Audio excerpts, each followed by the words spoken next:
Hello and welcome to the Overly Animated Podcast, where we take animation seriously. We talk everything animation here, including RWBY, which we'll be getting into right now. I'm Dylan Hysen, and today I'm joined by Hayley Neighbors. Hello. And Indy Potter. Hello. Today, Hayley, Andy, and I are here to discuss Chapter 13 of Volume 5 of RWBY, Downfall, that aired this morning on Rooster Teeth First. We talk RWBY every week here on the Overly Animated Podcast. You can find us at overlyanimated.com or search for Overly Animated RWBY and subscribe there on iTunes or on YouTube to not miss any of our RWBY podcasts, including the finale discussion next week. Shout out to YouTube. We're getting a lot of activity on YouTube. Subscribe there to find all of our RWBY content. Big spoilers for Downfall. We're very excited to get into it. Make sure you've seen this episode. Big second from the last episode of RWBY. That's always when things happen. So, Hayley, what did you think of Downfall? Oh man, this episode was like a lot of things that I feel like we've all been really wanting to have for a really long time with RWBY, and it all happened in one episode, and it was nuts. It was amazing. I really liked this episode a lot. There were a couple parts that were mostly in the first half that kind of lagged just a little bit, but once we got past those little bits, it was nuts. Like, we got Blake back, which was awesome, and she showed up like on a rooftop and everything, and it was super dramatic. It was awesome. And I know we weren't a fan of the whole Jean storyline to get a semblance by hurting Weiss, but I think that this episode's portrayal of Weiss was really good, and she wasn't just like the like femme fatale. Like, she was standing her ground and really powerful after she was healed. Yeah, damsel in distress, yeah. Yeah, exactly. Yeah, it was great. And what else? What else happened? Oh, that whole maiden fight in the last... Yeah, that was Literally the best part of the episode. I know. Like, that was just insane. Like, I was hoping they would have a fight and then it'd be awesome. But that was like beyond my wildest expectations. It was so extra with those enormous swords, but it was perfect. Yes. Because these two characters have very extra personalities. So that was awesome. And this really made me like Raven, because I know I personally have never felt a super strong connection to Raven. She was kind of like a blah character for me for a while. And I saw potential for her, and now I think she's really stepping into that and is awesome. And yeah, I was all for this episode. It was really, really cool, and it makes me excited for next episode, which is a good thing, I think. But yeah, crazy, excited. Crazy. Yeah, very excited for the finale. Okay, rave review from Hayley. Andy, do you echo her feelings about this episode? I mean, I watched this episode twice, which is good. I didn't want to watch any of the other episodes this season twice, except for that one. The one where Ilya came out, essentially. But this episode was fun. This episode was really fun. The beginning was a little slow. It lagged in places, like Hayley said. I do think, though, that it's great that the team RWBY was actually like the main characters, though. So that was good. We actually had an A plot where Team RWBY was doing stuff and B plot where villains were doing stuff. And what do you know? The show's actually compelling when you do stuff like that. When we're talking about characters we actually care about. The fight at the end was insane. I loved it. Like, this is like the definition of like just a rule of cool fight where just nothing really matters as long as it looks cool. Like, there's no physics as long as stuff just looks cool. And yeah, physics, gravity was out the window. Yeah, no, but I don't care, because we're doing fun totally stuff worked. finally. We're finally doing fun stuff. Like, those stupid giant swords were stupid, but I loved them. I loved them so much. And then the avatar balls were incredible. Like, I loved that. That fight was just over the top. Oh man, I'm excited for next week, but I am concerned because every time I get excited about a week of RWBY, we always got let down this season, and so I'm hoping that trend does not continue. Yeah. We'll see if we can get 2 good episodes in a row next week. That's what we're looking for. That's the goal. First time in the season. Yeah.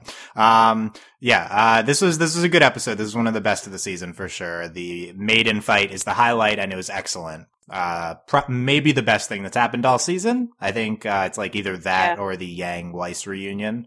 Or just like the whole Ilya coming out episode was problematic, but also incredible. So it's hard to judge. But just the Raven and Cinder fight was really excellent. The first half of the episode was fine. You know, there was a lot of okay things happening.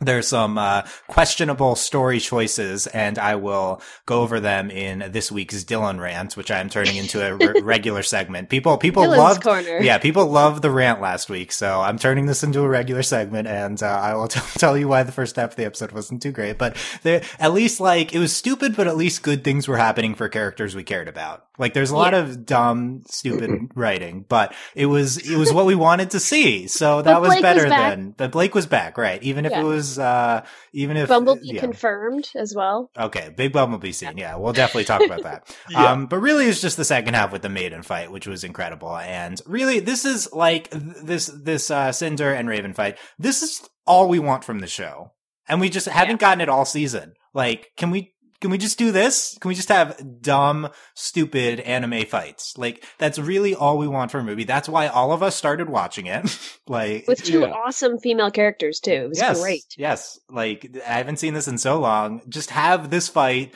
3 times a season and the show will be much better. Like, this is, why can't we just do this more than once? We saved the budget up for now, I guess, but like, it was also only 3 minutes if you boil it down. There's like talking before and then there's like 2 minutes spent on opening the door, which I didn't really understand, but, it was great 3 minutes. Yeah, best 3 minutes of the season. So there you go.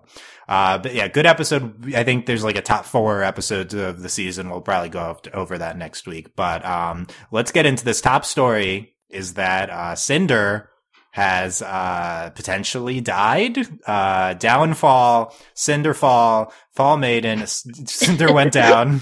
Good title. It's all coming together. Yeah, Hayley, what's your reaction to Cinder dying? Question mark here. Well, she's not dead. Like, no. I don't believe that for a second. No, she's totally coming back. They wouldn't just kill Cinder off like this. I know it seems like she was frozen solid and then fell however many feet, but I think she's coming back. Seems kind of definitive. She literally gets frozen and pushed off a cliff. But it's also a mystical vault, so who knows what's happening? Exactly. Raven just opened a door and walked into the desert. Like, there might be weird stuff down there. You don't know. Yeah, and part there is weird stuff. Grim, so maybe that does something. What was your reaction when it? What was your reaction when it happened, though? I was happy that it did happen, kind of.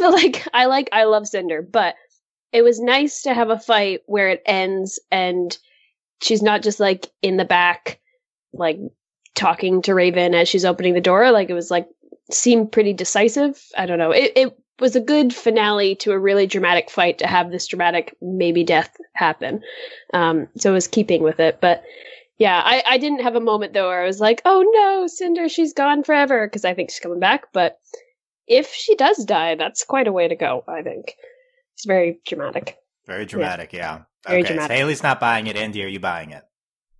I am not buying any maiden being dead until we see another person with those maiden powers. Like, there's, like, nobody, like, none of the maidens die until we, like, I don't believe Cinder is dead until, like, Mercury or Ruby start having glowy eyes, essentially. Mm-hmm. Yeah. Emerald? It's a big thing for them to die. Oh, sorry, Emerald. I meant Emerald. I apologize. Yeah, well, Mercury, too. I mean, it could have been Mercury. It could have been Mercury. I'm just saying Emerald, too. And you would think Raven would get the powers since that's the last thing Cinder sees. But I feel like Cinder is obsessed with Ruby, so I would not be surprised if she died. She was thinking, like, I didn't get a chance to kill Ruby, and that's what she's thinking of. Yeah. Yeah. What was your reaction when it happened, Andy? Oh, I was just like, I was actually stunned that the title was so dumb, but I loved it. Yeah. Perfect. Good, great title. Okay. I since you both aren't buying it, I want to defend Cinder being dead, but no, Cinder's not dead. She'll be back next episode. Not only is Cinder not dead, I believe Raven will die next episode. Like, I think that's like totally see that happening. More likely.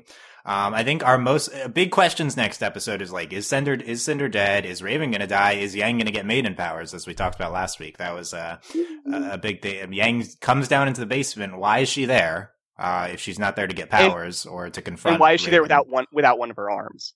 Like, it makes sense that she'd be there without an arm if she couldn't really help, and she's not supposed to be able to help. Yeah, it's an interesting detail. Yeah, I mean, that was a good character moment for her with the arm, but so that's a big question. I mean, it seems pretty definitive. Cinder, frozen, falling into a bottomless pit, But, it's Cinder. Cinder, I think, is one of these unkillable characters right now. Like, I would say Team RWBY and some of Team Juniper, but not necessarily all of them, clearly, because one of them died. And, then Cinder. That's the one who I would have next as can't kill these characters. Like, almost everyone else on the show. Cinder's just the only villain that is at all decent on the show right now. And long lasting too. Like she's just like a fixture on the show. Yeah, she's the only original villain that survived here, and it just doesn't make a lot of sense to kill Cinder, and I'm not buying it because we weren't shown her dying, right? Like there's no shattering sounds, there's no someone getting the maiden powers, so we're fully expecting Cinder to come back. Cinder does have the ability to create fire to melt the ice. She is a Grim Arm, and she can also fly, so you can envision how she might get out of this situation. She's got options. Yeah. Definitely not. If she can just get unfrozen, then she can get back up there and surprise Raven and potentially kill Raven. Although, does this episode cement Raven as a larger player than we were anticipating? I think that's an interesting question, because Raven got the biggest fight scene of the season. She's a maiden now. Is it possible that Cinder comes back up? Even if Cinder lives, is it possible that Raven still doesn't die and is a continued presence on the show? What do you think, Hayley? I could definitely see that happening, because she has had a lot of screen time this season and culminating in this really big dramatic moment. But I more so can see them making Yang be the maiden, especially because of that line that Cinder said, right after she figured out that Raven was a maiden herself, when she's like, oh, the past maiden, you must have been really close with her or something like that. Like, that was a weird line, I think, for her to say. Maybe it's reminding us that, like, it's the last person you think of, so maybe it's someone you care about, blah, blah, blah, blah. Raven to Yang. Yeah, that was an interesting line. I mean, it's kind of hard to tell why Miles writes certain things, but yeah. It's very true, yeah. But then also, like Andy was saying, like, bringing Yang down to this tomb thing, that she didn't have to go down. They brought her down for a specific reason, and I could totally see that happening where Raven and Yang are like having a moment or something, and then Cinder pops up and kills Raven, and then it goes to Yang. So I think that would be way more hard hitting and dramatic and poignant than if Raven just continued being a major player. I think that'd be really We open next episode, Raven and Yang reconcile. They like go to hug, and then Cinder comes up and just like slices Raven in two in Yang's arms. Like totally more traumatic, more trauma for Yang. Let's do that. The Grim arm pops out or something too. Yeah. Yeah, like Andy, I'm open to the idea now that Raven could be a larger player in the show because she was given such prominence here. I just don't know what Yang's there for if she's not getting the powers. That's the thing. That's my assumption as well, and I think that's also more solidly in place here because Raven just opened the vault, so Cinder can just grab the relic and leave now. Exactly. So the only reason that any of them are there is for Cinder to kill Raven, grab the relic, and just run at this point. Like that's what I envision is going to happen now. Yeah, the vault is open. That's in play. Here's the thing: we have a whole finale and next week, and the finales are only ever half like action from the season and then half epilogue, so we don't have a lot left to do. But what's going to be the main villainous force happening if it's not Cinder? Because Adam and the White Fang team, we'll talk about that in the unimportant half of the podcast, because that plotline was not the highlight. Yeah. But that seems like not a threat anymore. So what? We're just gonna next volume's gonna be happy and there's no fighting, and like Hazel, I guess Hazel, Emerald, and Mercury are there, but that can't be our big threat, So it's Mecha Tyrion, Dylan. We've gone over this. No, it's Mecha Tyrion. Tyrion will only be in the after credit scene with his tail. No. I know. Please no. Okay, yeah. At the end of the podcast, remind me to do after credit scene odds for Tyrion's tail, Zombie Pyrrha, among other things. Okay. Also in play, I should say, Cinder doesn't need to come back up next episode. Like, I think her being alive is the more important thing. It is also possible that we just don't see her again until either the after credit scene or in future seasons, and she's just ambiguously dead. I think that's in play.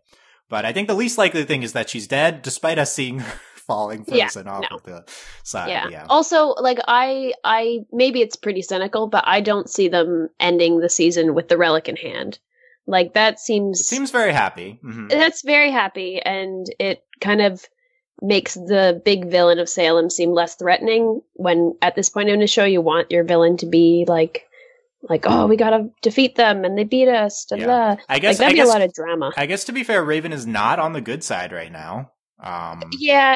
Yeah, she's kind of like what's Yang's reaction going to be to seeing? Because Yang did not see Raven betray Cinder, so in Yang's eyes, Raven's still an enemy.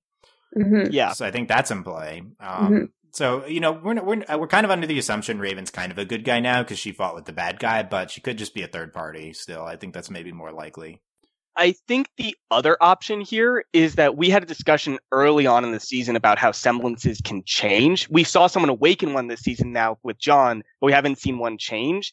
And that could be the only other reason I could think why Yang could be here. It could be for us to see her adjust in some way. That's a great point. Let's talk Yang and her semblance, because we have a quick scene when she's trying to go get to the elevator or whatever. Was it a hole? Was there even an elevator there anymore? It was just a hole. Yeah. She fell with a lot of impact, so I think she just went. She did a superhero landing with one arm. Awesome. It was incredible. Not even her robot arm. Is she okay? Does she need to be checked on? She's fine. I don't know. Anyway, she Mercury goes to stop her, and her eyes do the red thing, and rather than unleash her fury semblance, and it's both her semblance, her reliance on her semblance, and her just reliance on anger and a balance of emotions, and she puts those aside. She does the calmer thing, and she just detaches her arm, which was hinted at happening with the arm wrestling earlier in the season. So she forgoes her semblance. So could that be the next step, where she's learned to not be reliant on her anger and her semblance? So now that's her anger doesn't define her. She develops a new semblance because she's a new person. Or it could relate to her getting maiden powers and not just relying on anger with those as well. Right. I think either way, something big is happening with Yang. Andy brings up a good point. We haven't seen any semblance chains, and we heard about that from Ren earlier in the season. Mm-hmm. So that could be a thing. Yeah, but for sure, Yang is not ending the season like she began it. Something big is going to happen to her. Yeah, she'll have kissed Blake, and her life has changed. So that's the big moment. Yeah. She'll reconcile with her mom, had a girlfriend. Yeah. That'll be great. Yeah, Mom, I want to introduce you to my girlfriend. That's the finale. If Yang gets traumatized again before we get a chance for a real Bumblebee to happen, I will just be so mad because. Yeah. Potential big changes for both Yang and Blake. So more on Blake in a second. But let's talk further about the Cinder versus Raven fight scene. This fight scene had it all. We had swords, even bigger swords, balls of energy, jumping on top of boulders, anime style, up and up. We finally got a new song, first time in the season with lyrics. We got a bunch of talking before and after. We just got random extendo arm. Yeah. They just Vernal's last shot. Vernal was alive, but then died. Vernal, I think is her. We don't care anymore. She's dead. But this is great fight scene. Such a good fight scene. And I gotta say, because I wasn't on last week's episode, but I think the set design for this whole Maiden Relic area is gorgeous. It's so dramatic, and it matches with all the mystical powers of this fight scene too. I really liked it. I know the door opening scene at the end was really long, but I loved it. It was so cool, but it took a little while. But, I think the location came into play really well in this episode. Every big fight scene needs a good location. Yeah, if this was just happening outside in a forest, it wouldn't have been nearly as exciting. Yeah. So I agree, and really just big kudos to the entire crew for this. I think this came out to be the best of the year. I mean, there's one. It just the visual effects, the sound design, everything. I think really came together well. And it was so fast too. It was awesome. Yeah, a lot of criticism is the fight scenes aren't fast anymore, and this is okay, we just have them randomly jolting place to place, and. I don't really know they can. Yeah, why can they move so fast? I'm kind of not sure. They can move as fast as RWBY, and that's her semblance. I guess maidens are just all powerful, right? They kind of changed RWBY's semblance, but I think it was more of a retcon than her actually changing. She can turn into petals now, and not actually Is she not supposed to be fast? I think anyway, it doesn't matter. I don't know. Maidens clarification on maiden powers. It seems like they're just all powerful, and there's no difference between the different types of maidens. I actually had a different. There is a weird thing though that I was confused about, where they seem to pick like a certain element, like they seem to Cinder's prefer fire. an element, but they're not limited. They're not limited to it though, as we saw in this fight. But I'm confused why Raven likes ice so much when she's the spring maiden and not the winter maiden. Yeah, I mean, I guess you can make a sword out of that, not out of leaves. So maybe that's what is happening. But she's secretly the winter maiden, not the spring maiden. Twist. Yeah, It doesn't. I don't think the seasons matter right now. So we'll see if they add something to make them matter. But yeah, any other Hayley? Any further comments on the fight scene? No, I was just so happy. It was awesome. It was like that is what I've been waiting for the season to give us. Was that? It was great. I am really glad that, like, even though Vernal was not a character, I felt better that she did something in the fight, even if it was like a last second thing. Like, I felt better about that. Didn't just like die off screen. Yeah, I did like that. Yeah. Other thing I wanted to note is the song. It was a death themed song. Yeah. So, it was. Yes. This is the end. All things must die. Swan song. So, appropriate for Cinder, quote unquote, dying. But that's the reason really why you think, if Cinder's alive and we just had the death song, it could have just been for the misdirect, or it could have been, nope, it was actually Raven that's going to die all along. Yeah. So not Cinder's death song, Raven's death song. We'll see. We will see. I'm also a little concerned because Cinder seemed to have started to suck out the maiden powers from Raven when she had her extendo arm on her. And I'm concerned if that is enough. You know what I mean? If Raven dies now, it doesn't matter who she's thinking of. Like, Cinder has some of that power now. Like, I don't know if that factors into it. Presumably not, because she attacks her again after that happened. But yeah, she did start taking the power away. That is true. Also, the rules are very... Yeah, also there's no rules here, so who knows? Yeah, but she didn't seem to, like, weaken or anything even after that happened, which was strange. No. Like, after that was when they did, like, the crazy through the air... Yeah, that's when it, like, really picked up. Yeah. Okay, so, and as mentioned, we have a vault opening scene. It's the big mechanism on the door, and it leads to this desert. What's up with that? No idea. Is the desert actually there? Is it a different dimension? Magic. Is it teleporting? Is it another world? Like, what's happening here? It's more magic. That's why they're so confused by it. All I know is that I would never step through that door because I'd be so scared it was behind me. Yeah. Don't go through the door. You'll instantly die, Raven. Don't do it. So we'll see what happens next episode. Presumably someone's getting the relic. Doors open. Relic's going somewhere. I feel like the heroes cannot get the relic because it's the knowledge relic, right? So I feel like we can't give the heroes perfect knowledge of stuff. That just doesn't work. Like, that feels like the worst relic to have the heroes have, I mean, in terms of storytelling. I don't even understand what the relics really do. Who knows what they do? But I'm under the assumption that the relic of knowledge would give the person who grabs it knowledge. That's what my assumption is, but that might be too much of one. Yeah, we'll see. Not even worth talking about the relics at all. Who knows what's gonna... It wasn't even clear what it was. It was kind of in the background. Was that even the relic we saw? Was it another puzzle to open the relic? You know, we'll see. We'll see next episode. Okay, let's talk the first half of the episode when a bunch of other stuff happens. The fall of Haven has happened, and it is... No, I won't give the first part of my rant. Anyway, let's start here. Hayley, what was your reaction to Blake showing up? I fist pumped into the air. I was so happy when she showed up because I did not want them to wait till literally the last episode of the season for her to finally show up. So that was really good. How about this? What was your favorite part of the episode before any of the maiden fight? Blake showing up. Okay. Yeah, that was awesome. And also all the Weiss stuff, too. I liked Weiss's stuff as well. Also, Bumblebee moment? And the Bumblebee moment. Yeah. Oh, my Lord. Yeah, no, that was nuts. When she just, like, it was so obvious when she only said, Yang! And then they shared a dramatic moment. And then, let's talk about that. Like, that's the biggest story. Yeah, that was crazy. Blake's there. She sees them. She says, Yang. Doesn't say hi to everybody. Are we actually doing it? Is this actually happening? I would be so happy. Like, did it look like Yang was blushing, or is that just like the lighting? I think she was feeling. She was processing the moment. Yeah. I don't get your hopes up. That's what I would say about this. No, but like that was pretty That was a very deliberate choice to do that. Like, even after RWBY was standing in front of her alone, Blake didn't say anything else. She wasn't like, "Oh, RWBY, hey, how's it going? Missed you." Like, she just, like, ran off and continued fighting. Blake and RWBY nod to each other, and then Blake runs off again.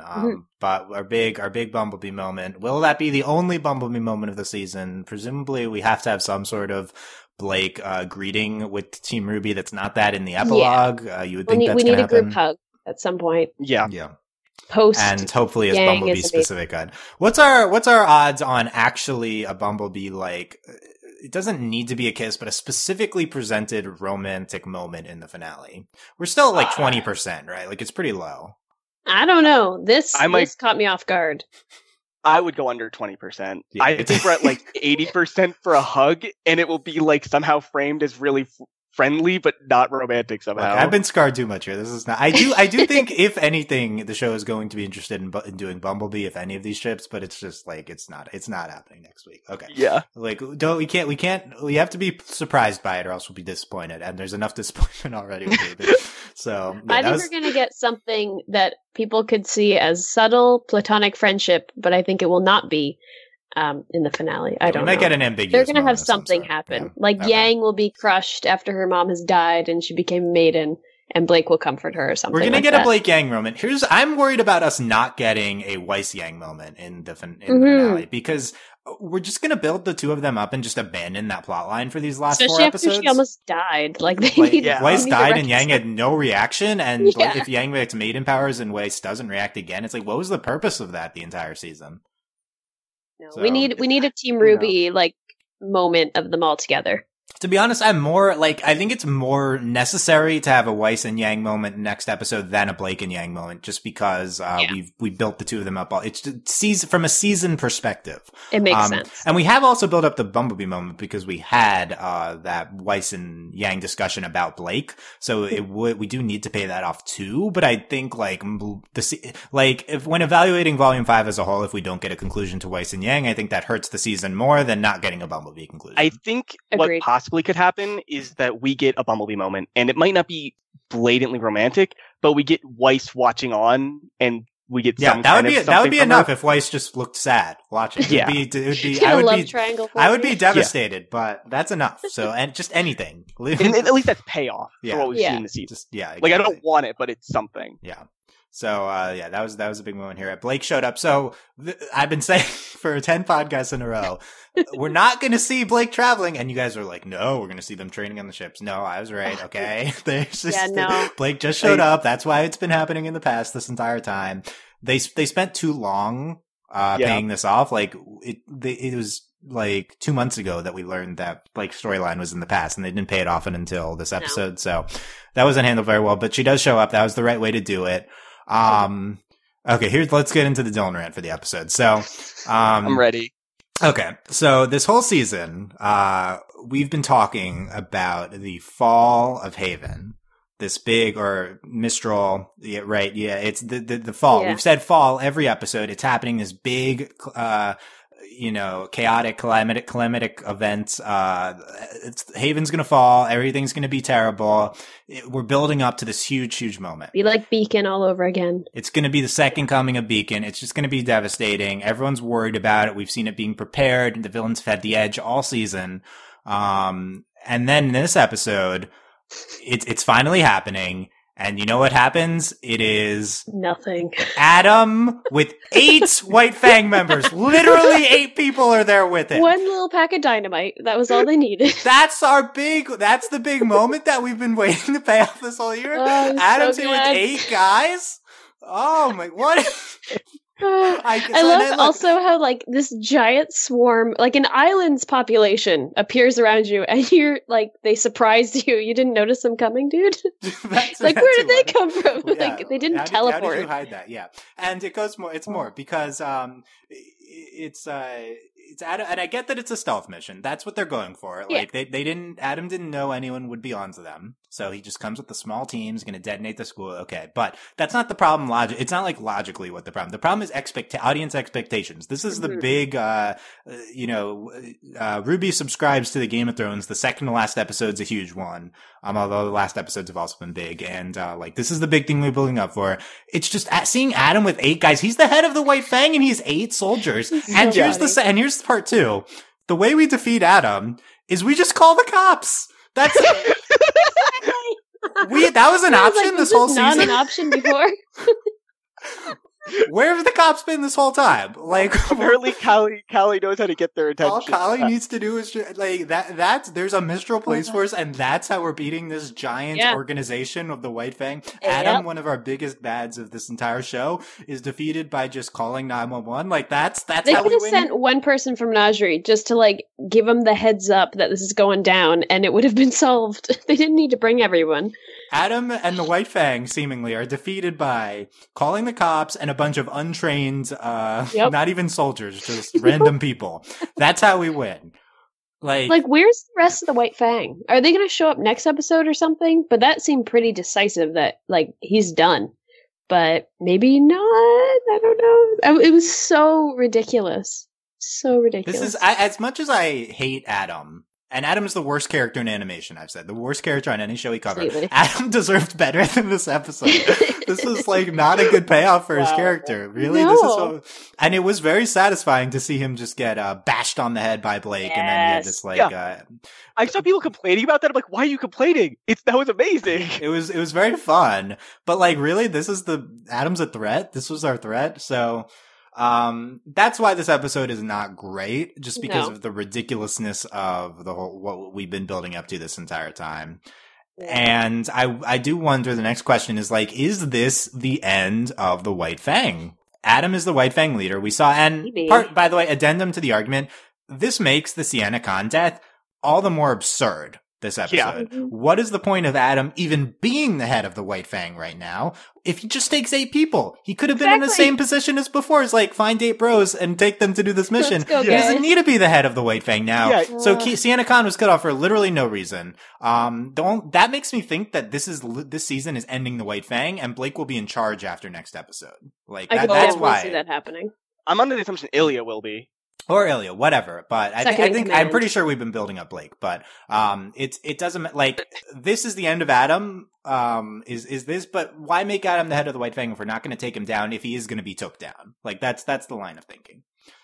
So maybe it's to match with. Remember when Cinder and gang were at the bandits camp, and they were like, "Oh, in the madness of all the like this." Takedown of Haven / Mistral and everything, like that's when we'll strike." But if they were just like blowing up one tower, I think they could have gone any night and it wouldn't have been that dramatically different. So maybe there's more going on that we don't know about. Like he's got secret other spots that are gonna blow, but I don't know. You could just bring in more. You could. It didn't seem like that's where we were going. It really didn't. That's the problem. It really didn't. It's just really absurd seeing it's like, oh, everyone's here, all these randos. Oh, Ilya, disarm the bomb. Gotcha. Like, she walks out with like, that's our big Ilya moment. Like, Ilya can just defuse bombs now? Like, that's just a thing? Apparently. Like, I liked that things were going well, but it was just very stupid. That whole sequence. So I think we're on White Fang Death Watch, and this would be a terrible way to end the White Fang. This is a major plotline this season. It's one of the biggest elements of RWBY. It's just been a whole thing the entire show. And like, we're just gonna suddenly make them not a threat. We're gonna have, if there's a way to do it that's good if you put Blake in charge and have Blake be the, reforming their movement and still fighting for equality while doing it differently. And I think we've been building up to that. But the White Fang is like a threat. It's like, okay, we're done here. They're not a threat anymore. I don't think that's at all a satisfying way to end that plot arc. No, I think it would be satisfying if they did all the same things they did, but at least had a bit of a fight happen.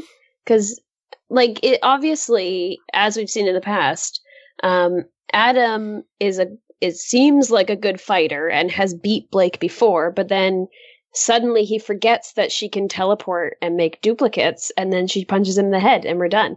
Like that. Yeah.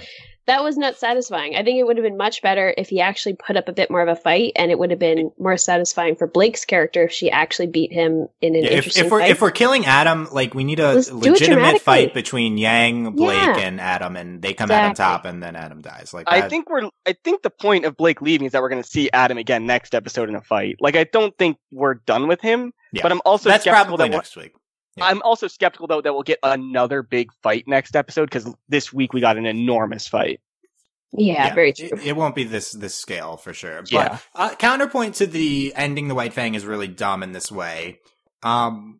They might actually be listening to us if they end the White Fang plot. Maybe. Because we've been saying how terrible this plotline is, and they've just really been mangling it. They don't have the right personnel to make racial commentary in this White Fang plotline, and they just have been continually doing really terrible. The White Fang is honestly one of the worst elements of the show. So there's something to be said, and I've talked about this before on the podcast, for writing off your bad plot elements.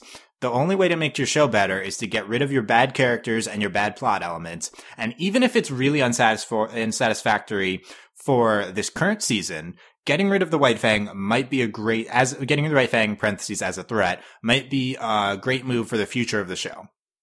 It frees up a lot more screen time for other more interesting things. Yeah, definitely. We don't need to spend time with this terrible plot line. Let's move Constantly. on. That's what I hope we're doing, even though it's really dumb. And like, get rid of Adam and get rid of the White Fang. Write them off. Move on. Move on with your better characters. That would have been my advice before the season started. So, and I think they might be doing it. Like now we can focus more on Salem and whatever's going to happen with the relic and all this other not stuff. even that Salem is one of your better characters, but maybe actually spend time to make Salem a thing. Yeah, exactly. Make her a good character. By the way, side note, is there a chance Salem shows up next episode? Because no. all of her lackeys have been doing a terrible job, and it is possible we might she get like sees a this. cutscene, but I don't think she's going to. Because she's in the intro fighting Team RWBY. Well, that's very true. I think it's more likely that we see Watt's next episode because he just kind of disappeared. Even though he went to make Tyrion's tail, he did just kind of disappear. Salem has to be just very mad at her entire personnel. So I just had a crazy theory, guys. Okay. What if? Get ready for it. What if Cinder reappears, but Salem has taken over Cinder somehow to make her not die with her fancy Grim arm because she's part Grim now, and then that's Salem in the guise of Cinder fighting. So that would be nuts. We're talking like Mass Effect 2, like assuming direct control type stuff here. Yeah, sure. Salem implanted Cinder with a Grim chip that lets her control her at any then point. She can like tap into because she's like the goddess of the Grim, right? And now Cinder is partially Grim. Yeah. I could see that happening. My clearest vision of next episode is Cinder as the main force of evil. I think that's the most. So, however we're getting that, even if it's Salem controlling Cinder, like I think that could be a thing. Yeah. Yeah. I would love if the Grim arm, the extendo arm, just gets like more extendo-y or bigger or something when Salem takes control. Yeah, Cinder extendo arm continues to be ridiculous. So I love it though, Dylan. It's so good. Yeah. So yeah, that's let's. We also had Hazel in this episode. Yeah, Hazel. Oh, what a character. We learned out Hazel's semblance is blocking out pain. Which is stupid. So if that's the reason he can stick dust in his back and Hulk out, that means anyone could technically do that, which is kind of cool. They just hurt too much. Nora takes down Hazel initially because she absorbs electricity. Nora's very obscure semblance becomes relevant just because of his choice of dust implements. Yeah. And it's cool seeing her absorb in an attack. And then Weiss takes down Hazel when she summons the Lancers from earlier in the season. Yeah, loves that. It doesn't seem like Hazel's dead despite being impaled by a Lancer. Yeah. Not only that, there wasn't even any. There was a shot, and I'm not sure if it was an animation error, but there's no hole in Hazel's back in the shot afterwards. Yeah, I don't know if that's and I don't know if that's supposed to happen, but I don't think Hazel's meant to die right here. No. But at the same time, we've seen enough of Hazel, I think. So we learned he's his gotten backstory. enough screen time. We see him, be a huge bad, so he might be done. But yeah, we like Nora in this episode. Thumbs up. Yeah, I loved her insanely dramatic line of like, I don't need to hurt him, I just need him to go down. But she her eyes got really big all of a sudden. Yeah. That was pretty funny. Just need him to go down. Yeah. Okay. That was a very Nora line, and I loved it. Yeah, I think it was good for Nora. Yeah. Give her a moment. Yeah, good to get Nora in on the plot. She's mostly especially a useless lightning character, plot too. Like, yeah, that's all she really does is lightning stuff. But yeah, that's good. Weiss, let's talk about Weiss initially being healed. So John learns that he's healing because he's unlocked a semblance, which he did not realize. I couldn't believe him. I was like, John, I was finally like, you're going to be smart now. You're going to just sit on the sidelines and heal people and never do anything. But he somehow found a way to still be dumb. I don't get it. I thought this was very realistic writing because John is very stupid. So I think that he would not understand that this was. Yeah. I actually liked it, and I don't know believe it. It just doesn't mean I'm not mad about it. Oh, no, I was mad too. But it is not. John is not a healer. He is an aura amplifier. Sure. Yeah. Thoughts? As Pyrrha says, he has a lot of it. Yeah, he uses my aura to amplify hers. What, Andy? What does that mean? We saw that with Weiss at the end. It means that their aura is stronger, so they heal better. They have better defense, and I think that means they can charge more stuff into their semblance. Then, like, I think that's what. I think this episode's implying that semblances get powered by aura, which I don't think was ever explicitly said in the show. I don't know. But it kind of makes sense. They're on the same plane, I suppose. I guess. But I mean, it looked like Weiss had a lot easier time summoning. What is the practical difference between calling John a healer and an aura amplifier? Because it means he can do more than just heal. It means he's a buff. He's a support class. He's not just so in addition to casting heal, he can boost their defense. Yeah, he's a bard. He's a bard, not a cleric, is what the difference is. Sure. Because I think that's the reason why Weiss summoned the Hornet Queen so quickly. Like, we looked away for a sec, then all of a sudden... If that's true, there are better ways to demonstrate that, because we have no sense of time on this episode. I know. But I think the better example was when she, like, sat up and she just had the summoning thing in her hand. Like, she was, like, kind of flexing, and it just kind of appeared. Yeah. He can probably help them, like, when they're in a fight, we'll be able to make them heal faster as well. Like, it'll be interesting. I think they're going to use it, hopefully, in an interesting way where he's not just, if they get stabbed through the chest again, he can help them, but a wider range of powers that he seems to have. Which is kind of cool. Whatever. I suppose. This was the best way to do the John stuff. It doesn't seem like Weiss does kind of smile at John at one point. I don't think that they're doing Weiss and John. No, thank God. Yeah, no. I was actually like, we had our problems with it, but I think this was definitely maybe the best way to finish that whole storyline because we didn't given that they screwed up with the Weiss. Exactly. This is the best way to handle it. Just a good way to finish it off. She wasn't like swooning in his arms and like, "Oh, Jean, you saved me. Thank you so much," even though you made her shoot me. Like, great. And to have her like just be sarcastic right away, like, it was good. Yeah. And then have her come out and actually contribute to the fight and be powerful, because we had problems with the other episodes where she just wasn't doing anything. So having Weiss actually doing something, that was good. Yeah. John says, "Stay with me while the others fight," and Weiss says, "That's annoying." Yeah, I know. That was the best. Weiss is back. Yeah. Apparently, when Weiss is in a lot of pain, she goes back to her old like thing instead of being nice Weiss. I love it. I see no evidence that nice Weiss exists for John. Like, this is nice Weiss towards her other friends, not John. So I think this is just how she'll always act. But yeah, that's fine. Just don't do John and Weiss next episode. That is one of the, I think we're basically guaranteed to not do most of the things that would cause us to stop watching the show. Ilya's not dying. Weiss isn't dying. Weiss Jean isn't This is the last thing. Weiss John. There's just like a 5% chance that they do that. That would, cause me to rage. So let's not do that. What about Rose Garden? That's not a show dropping. That's whatever. Okay. I don't think they're doing a next episode either, but I've resigned to my fate for that one. Oh, no. Beginning of the episode, we also have Ruby and Yang versus Emerald and Mercury. Emerald and Mercury, they have no purpose on the show RWBY. Why do they exist? They disappeared a shot. Like, they're not there. They're there to fill screen time and have our heroes do something. The reason why I would want Cinder to die is because it frees up Emerald and Mercury to actually be people. Specifically Emerald, but it's not like Mercury's terrible, but it's just the two of them are just wastes of space, to be honest. The best part is RWBY headbutting Mercury. Yes. Yeah. Yes. That was great. And also the line of like, what are you going to do? Whatever it takes to shut you up. Yeah. Yes. Okay, RWBY. Actually a good RWBY line. She's been having a lot of one-liners the last couple of episodes. It should be noted, we did have Rose Garden because this headbutt move is what Oscar did to RWBY when they were training earlier. So sweet. Right. Sweet. Was it sweet? I don't know, but yeah. No, it's all RWBY just weird. learned from like her that fellow ship. short person on how to Yeah. headbutt people. Yeah. Yeah.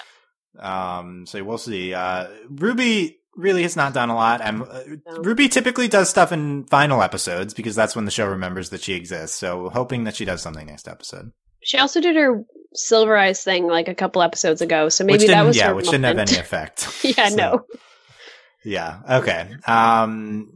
Okay. Oh, one other thing is that I think that, let's go over Team RWBY and what we're expecting next episode. Weiss, I don't think we're expecting anything from Weiss because she was healed and, I don't know what she could possibly do next week, but that's She doesn't really have a big character thing going on right now. Like she's at the end of her character arc. Yeah, at the moment, I think so. at least. Maybe something with Yang. Like she needs to do something with Yang to pay it off. Yeah. She also needs to have a RWBY moment. Like that still needs to happen. But that's just me talking. RWBY, who knows what's gonna happen, but she needs something big to happen. Yang could unlock a new semblance, could have Maiden powers. We're expecting big things from Yang, and I think I'm expecting big things from Blake too. Killing Adam, overtaking the White Fang. Like, I think going into next season, Yang could be a Maiden, and Blake could be the head of the White Fang. That is a power couple. That is a power couple. Power couple, yeah. I think that's the new Bumblebee Watch out, aesthetic. world. Yeah. It's very, very reminiscent of Korra and Asami. Like, just Yeah. two people Totally in charge of the world. I think, I think that is two of the more likely things. Okay. Let's talk about potential deaths for next week. Okay. Cinder, confirmed death. That could happen. But We don't expect it to. Yeah. Who's the most likely to die? Is it Raven? Raven. Is there anyone else who's even likely to die other than Raven? Adam, but I Hazel, expect him to maybe? get captured. Yeah. Adam and Hazel are possibilities, I think. Yeah. I don't know what if Hazel didn't die from being impaled, is he going to die next episode? Yeah. I don't know. But I don't know what the end of his like raging fight is going to be if he We doesn't might die. just not really see him again. They're just going to talk him down. Like I don't know. Adam, It's weird. Adam Death Watch. The reason to kill Adam is like I said, right off the bad storylines. Yeah. So that's possible. Maybe he gets danger- arrested by the police that are flying in now. that's also possible. Any danger of any heroes dying? I don't think so anymore. No. Gira, he was there. Gira was there. Gira was there. Thank you. Gira, Sun, Crow. Crow seemed fine. Yeah. I Despite think having that's like fair. his spine broken last Yeah. episode.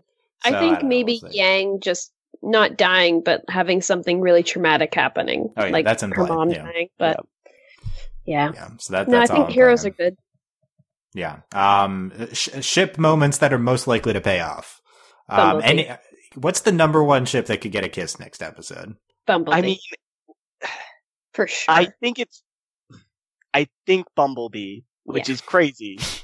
but Is that really the number one most likely? Because It we is, also have because- our canon ships, which are RWBY and Oscar. Oh, have- I wasn't even thinking of those. We Yeah. have Blake and Sun, I think the most likely, if I include those, Weiss and John.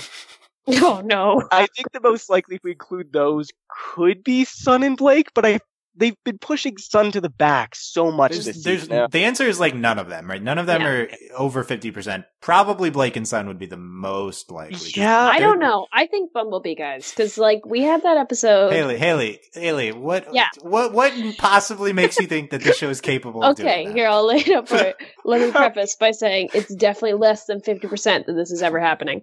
But they had that episode a little while ago where basically the whole episode was Blake and Yang just thinking about how much they love each other the whole time and all the like angst that they're feeling about each other. And then this episode, Blake's first reaction is to be like, Yang, hello, and then like nothing else after that. So, and she's ignored the rest of the team, only focused in on Yang. So they're dropping some very specific and heavy-handed hints.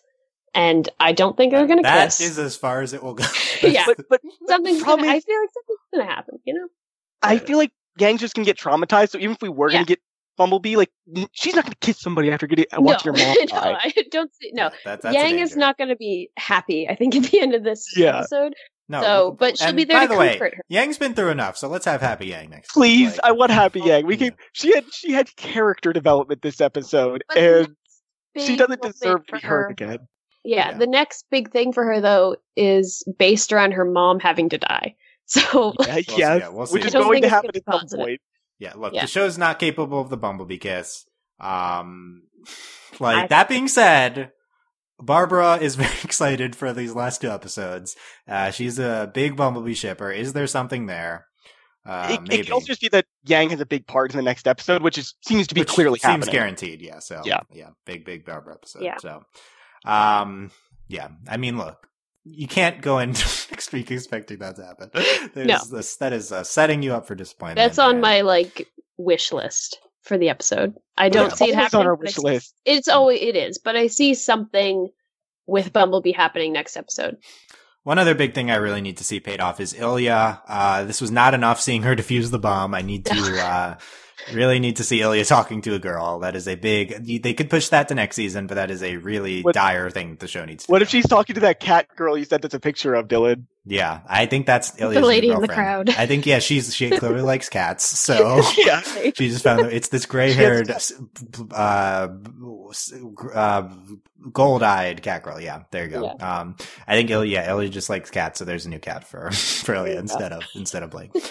Blake Ilya, that's happening next episode, right? RWBY Weiss, that's happening next episode. Yep. Yang Weiss, really just Yang Weiss, really need to do something there. In general, Team RWBY coming together. Yeah. I'm so excited for that. Finally. There's a possibility that Raven dies and Yang doesn't get too traumatized by it, because she does kind of not like her mom. But she's kind of going down to kill her right now. She is, but Yang, as we know, has a temper, and I think that she's going to cool off and they'll rekindle their relationship and be at a good place, and then she'll die. So, I think that's what's going to happen. I don't think they're going to end their, I don't think Raven's going to die with them not at least getting along and understanding each other better than they do now. I disagree. I think that this is the perfect time for Raven to die. I just think that Yang just doesn't care. I think honestly, my hope for next episode is Yang, Raven tries to talk to her and Yang just walks right past her, picks up the relic and tries to leave. Just ignoring her mom. That'd be intense. But I feel like that's something she would do based on what we've seen so far. It would be. I mean, the relic is doors open so anyone can take it now. So that seems like a purposeful thing. Okay. Yeah. We will see what happens next week on the finale. I also need a great song for the credits and a big emotional RWBY speech. That's what happens these days. Let us know what you're hoping for next week, what we got wrong about this episode. Tell us why Cinder's really dying, because we clearly weren't convinced. No, not at all. Yeah, tell us. And rate Dylan's rant. Grade my rant in the YouTube comments out of 10, please. I think people don't like when we're not enthusiastic about the show, but when we are enthusiastically mad, that's fine. Sure. Yeah. Okay. That's fine. We were definitely enthusiastic this episode. I do think there is an 80% chance of next week of the show actively pissing me off. So we'll see.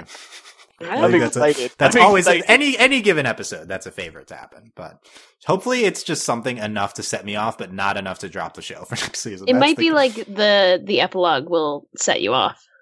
I can see that happening. We see Weiss kiss John and Dylan comes on.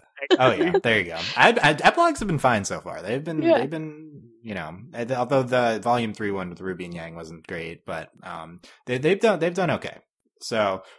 We will see you next week. Let us know. Join us on Discord to talk about this, overlyanimated.com/Discord. Got a meme going in Discord today, which is #RWBY's search history, which is started with why doesn't RWBY just Google what silver eyes are? What are silver eyes? #RWBY search history. It's pictures of weapons, RWBY search history. Get in on that meme on our Discord, overlyanimated.com/Discord. No, it's never dead. And let us know on YouTube and overlyanimated.com what you thought. Subscribe to not miss next week's episode discussion. Very excited to get into that next week. It's all happening. RWBY Volume 5 finale. It's finally here. And whether we've been anticipating the end for positive or negative reasons, it's finally here. And consider supporting us on Patreon, patreon.com/overlyanimated. Thank you very much to all our current patrons, especially the patron of the podcast, John, aka Johnny Bravo. And thanks as always to our patron executive producers, John, Ryan, Steve, Alex, Andy, and Hugh. Other upcoming Overly Animated podcasts, Mysticons, Miraculous Ladybug, We did a top 5 animated films of the year. Andy was on that one. I think there's a Sailor Moon podcast upcoming, so check all that out at overlyanimated.com, and we will see you back for the RWBY Volume 5 finale. Thanks for listening, guys. See you then. Bye. Bye-bye. Bye.